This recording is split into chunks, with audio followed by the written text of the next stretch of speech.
এদিকে তাকাও, এদিকে তাকাও, এদিকে তাকাও।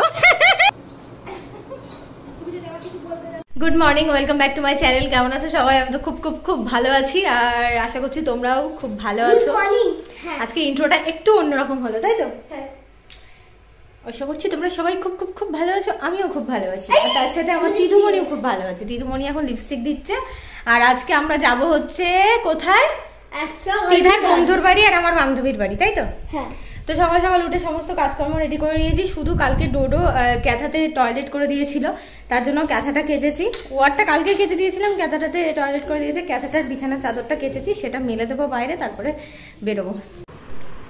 তো আজকে সকাল থেকে ভাবছিলাম রোদ হবে কি হবে না, তো তারপরে দেখলাম যে না, ওয়েদারটা চলো ঠিকঠাকই আছে। আর যদি ঠিকঠাক নাও থাকতো তাও আমাকে কাচতে হতো। কাচলে দিদিদের ছাদে যে ফাঁকা জায়গাটা আছে ওখানে মেলে দিয়ে আসতাম, দুদিনে শুকিয়ে যেত।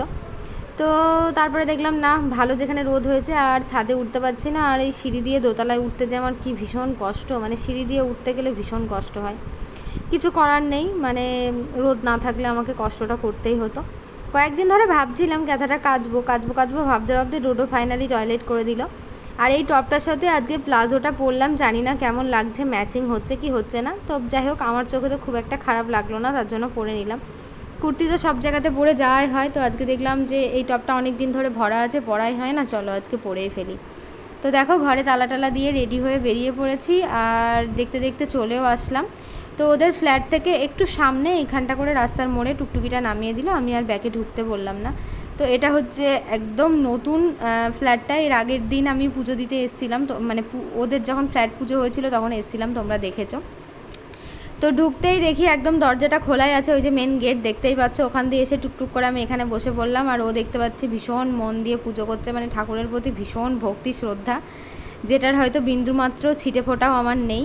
তো ফ্যানটা চলছিল, আমি ফ্যানটা আবার বন্ধ করে দিলাম, যেহেতু ওখানে তোমার প্রদীপ জ্বালিয়েছে, তো প্রদীপটা নিভে যাবে।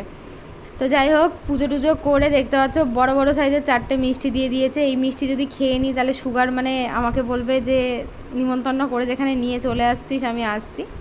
তো যাই হোক, জল টল মিষ্টি টিষ্টি খেয়ে এখন দেখতে পাচ্ছ আমার বান্ধবী আর তিধা, মানে ওরা দুজন মিলে এখন যাচ্ছে শানকে আনতে।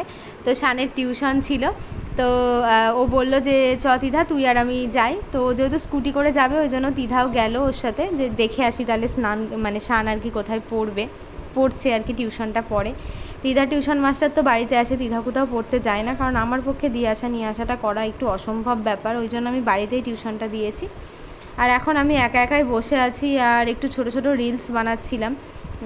বানানো তো হয়নি, বানানোর চেষ্টা করছিলাম। এদিকে তাকাও, এদিকে তাকাও, এদিকে তাকাও।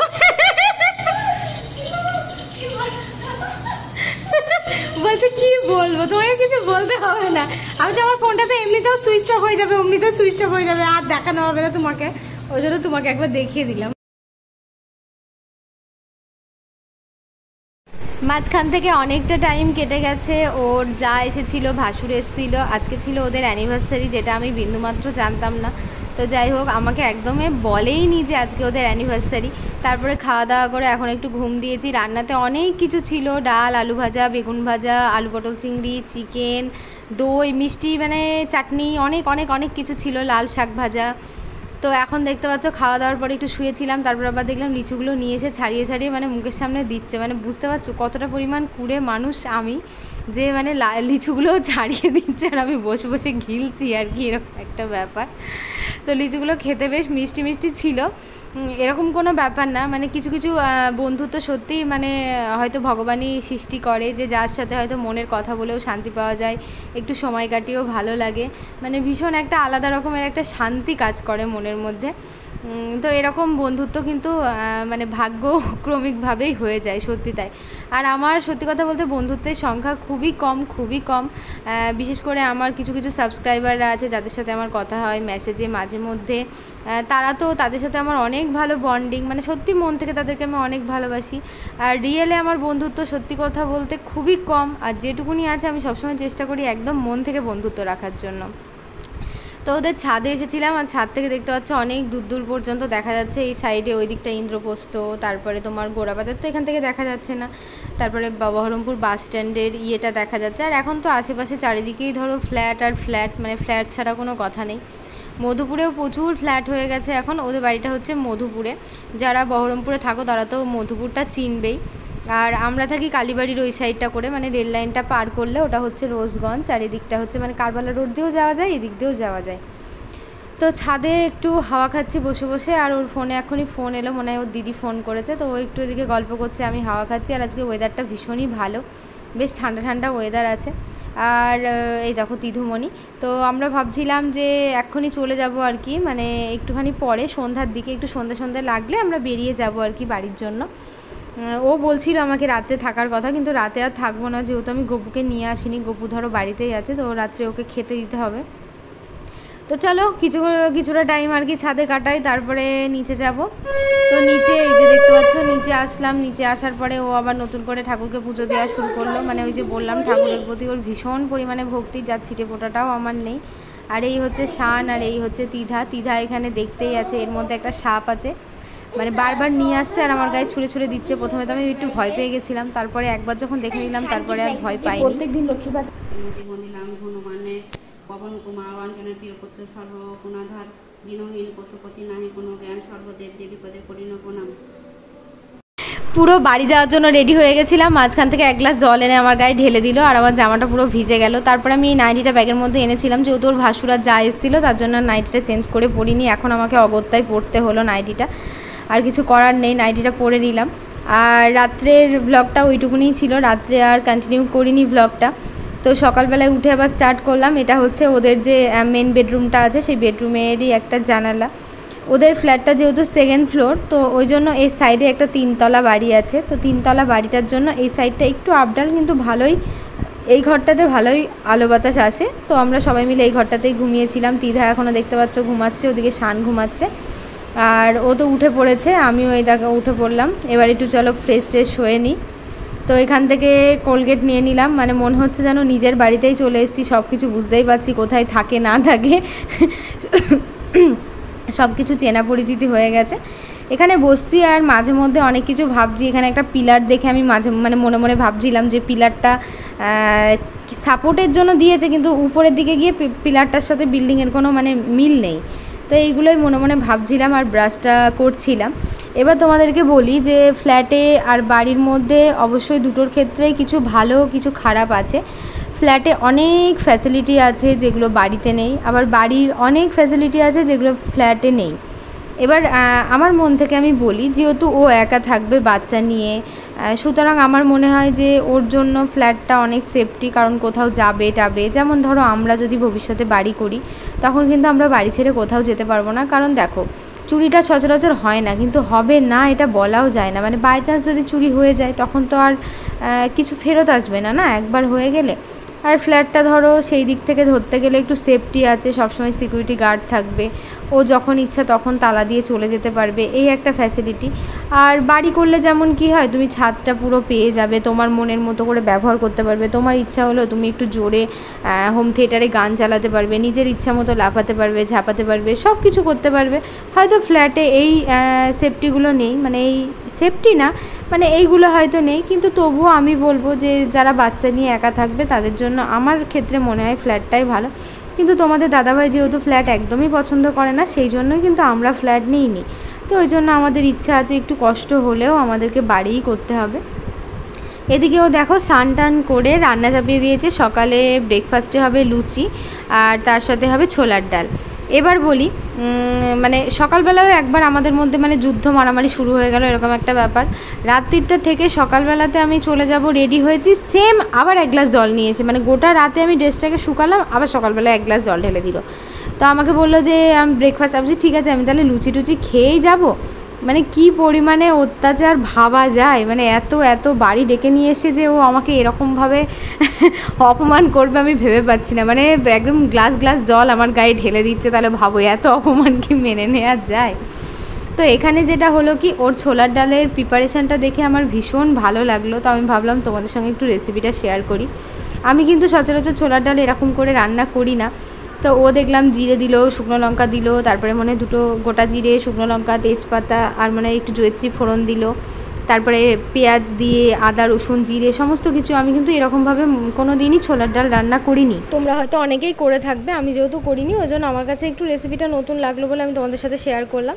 তো এরকমভাবে ফোড়ন দিয়ে পেঁয়াজটাকে ভালো করে ভেজে নিয়ে জিরে আদা কাঁচা লঙ্কা আর হচ্ছে রসুন এর পেস্টটাকে দিয়ে ভালো করে কষিয়ে তারপরে ডালটাকে দিয়েছিল। নামানোর আগে একটু ঘি আর গরম মশলা দিয়ে দিয়েছিল, মানে জাস্ট এক কথায় ফাটাফাটি হয়েছিল খেতে।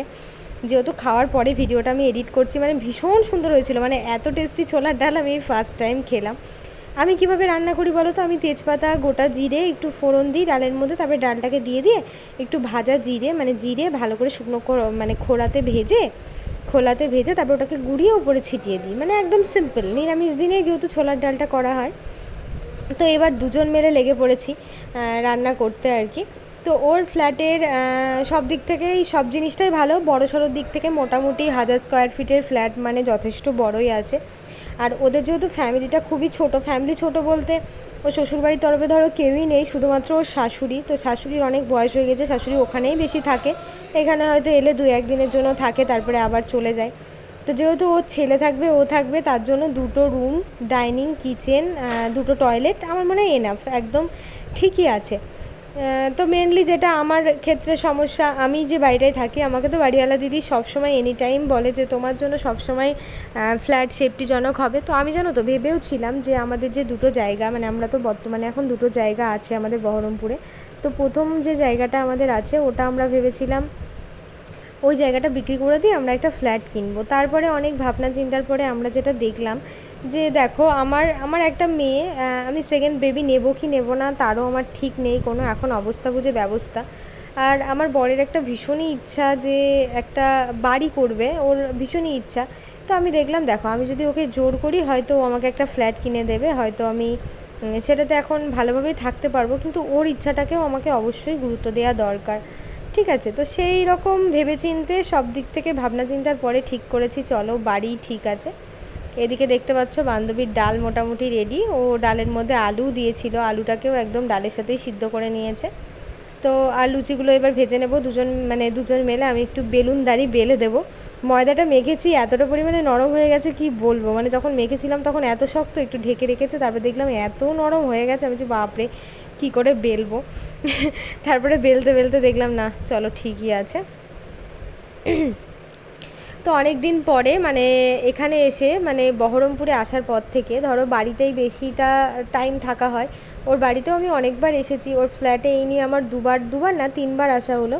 ফ্ল্যাট আমাকে এর আগে ও একবার ফ্ল্যাট দেখাতে নিয়ে এসেছিলো, যখন ওর ফ্ল্যাটটা বুকিং হওয়ার পরে আমাকে একবার দেখাতে নিয়ে এসেছিলো, আমি আমার মা দুজনেই এসেছিলাম তখন। তারপরে ও যখন পুজো দিল তখন ওর ফ্ল্যাটে এসেছি, আর এই সেকেন্ড টাইম মানে তৃতীয়বার আর কি আসা হলো। তো চলো সকালের ব্রেকফাস্টে দেখো ডিম সিদ্ধ, লুচি, তার সাথে ছোলার ডাল আর মিষ্টিটা এত করে বললাম খাবো না আমার পাতে দিও না, তারপরেও জোর করে মিষ্টিটাকে আমার পাতে এসে চাপিয়ে দিল। আর লুচিগুলোও ভীষণ সুন্দর হয়েছিল খেতে। আর মেনলি ওর হাতের রান্নাবান্না ভীষণই ভালো, আমার হাতের রান্নাবান্নাও ভালো, মানে আমি নিজের রান্না নিজেই প্রশংসা করছি, মানে ভালো না হলেও আমি নিজের রান্না নিজে প্রশংসা করতে একটু ভালোবাসি, মানে মাঝে মাঝে মনে হয় না আমিও ভালো রান্না করতে পারি। আর তার থেকেও বড় কথা হচ্ছে আমি যখন অন্য কারোর হাতে রান্না খাই না আমার যে কী ভালো লাগে, মানে নিজে রান্না করে খেতে যখন আমাকে কেউ রান্না করে খাওয়ায়, বাপের বাড়ি যায় শ্বশুর বাড়ি যায়, তখন মানে সে যেমনই রান্না করুক না কেন আমার কাছে সেটা অমৃত লাগে। কিন্তু এটার ক্ষেত্রে সেটা না, এটার ক্ষেত্রে ওর রান্নাগুলো সত্যি খুব সুন্দর হয়েছিল। তো এখন এই যে দেখতে পাচ্ছ টুকটুক করতে করতে এদিকেও দুপুরের রান্নাও কমপ্লিট, মানে দুজন মিলে সারা দিন ধরে গল্প করছি, কত গল্প তার কোনো ঠিক ঠিকানা নেই। আজকে দুপুরেও ছিল শাক ভাজা ছিল, উচ্ছে ভাজা ছিল, পটল ভাজা ছিল, তারপরে তোমার আলু পোস্ত করেছিল, ডাল করেছিল, কলাইয়ের ডাল, আলু পোস্ত, কালকেকার চিকেন ছিল, সেই চিকেন দিয়েছিল, মানে একটা দুটো করতে করতে খালি মানে ওর বাড়িতে এসে থেকে মানে খালি খেয়েই যাচ্ছি আর কি, খেতেই ব্লগটা শেষ করে দিলাম।